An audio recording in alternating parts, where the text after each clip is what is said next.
আপনি যদি সারাক্ষণ চিন্তা করতে থাকেন, যদি ওই জিনিসটা থাকতো তাহলে আমি সুখী হতাম, যদি অমুক সমস্যাটা চলে যেত, ওই মানুষটা আমার জীবন দুর্বিষহ করে তুলেছে, যদি সে একটা বাসের ধাক্কা খেত, আমার জীবনটা কত ভালো হয়ে যেত। প্রতিবার বাস দেখলে আমি এই দোয়া করি।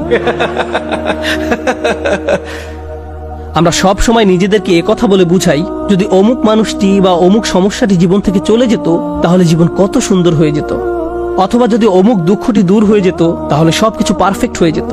যদি মানুষের পরিবর্তন হতো, যদি পরিস্থিতির পরিবর্তন হতো, যদি পরিবেশের পরিবর্তন হতো, আমরা এভাবে ভাবতে থাকি সবকিছুর পরিবর্তন হলে জীবন সুন্দর হয়ে যেত, তাহলে আমাকে আর দুর্বল থাকতে হতো না। আমরা ভোগের উপর ভোগ করতে থাকি আর এতে পুরোপুরি আচ্ছন্ন হয়ে পড়ি। আর আল্লাহ আজ্জা জাল্লা বর্ণনা করছেন, জানো তুমি কত দুর্বল? তুমি একটি মাছির চেয়েও দুর্বল। দুআফাত তালিব ওয়াল মাতলুব। যখন তিনি এভাবে বলছেন, আমি আপনি মজ্জাগতভাবে অবিশ্বাস্যভাবে কতটা দুর্বল, একটু চিন্তা করে দেখুন। আপনাদের প্রত্যেকের মাথায় বিভিন্ন জিনিসের চিন্তা আছে প্রতিদিন। আমরা এখন রোজা রাখছি, নামাজ পড়ছি, আর আলহামদুলিল্লাহ নামাজ পড়ার সময় আমরা মনোযোগ ধরে রাখার চেষ্টা করি, কিন্তু এর বাইরে আপনার মাথায় কোন চিন্তা ঘুরঘুর করে? আপনি কি নিয়ে উদ্বিগ্ন থাকেন? আপনি কি নিয়ে চিন্তা করেন? কোন চিন্তাটি আপনার মাথায় সারাক্ষণ ঘুরতে থাকে? কোন জিনিসটির ব্যাপারে ভাবেন এটা যদি থাকতো, আর কোন জিনিসটির ব্যাপারে ভাবেন যদি এটা না থাকতো?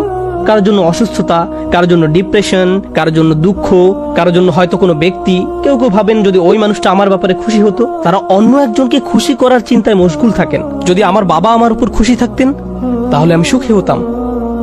কিন্তু আপনার বাবাও তো একজন মানুষ, তিনি যদি আজ খুশি হয়েও থাকেন, কাল হয়তো তার জীবন শেষ হয়ে যেতে পারে। তারপর আপনি কি করবেন? এরপর আপনি কোথায় দাঁড়াবেন? সুতরাং আমি আর আপনি এভাবে এসব জিনিসের পেছনে ছুটতে থাকি। আর এর পরের আয়াতে আল্লাহ আজ্জা ওয়াজাল্লাহ বলেন, মা কদারুল্লাহ হাক্কা কদরিহি, তারা আল্লাহকে যথাযথ মর্যাদা দেয় না। ইন্নাল্লাহা কাউইয়ুন আজিজ, নিশ্চয়ই আল্লাহ শক্তিধর, মহাপরাক্রমশালী। তুমি দুর্বল কিন্তু আল্লাহ সর্বশক্তিমান। তিনি আরো বলেন, তোমরা আল্লাহকে যথাযথ মর্যাদা প্রদান করনি। জানেন তিনি আমাকে আপনাকে কি বলছেন? তিনি বলছেন, তোমরা বিভিন্ন জিনিসের পেছনে ছুটবে, তোমরা বিভিন্ন মানুষের পেছনে ছুটবে,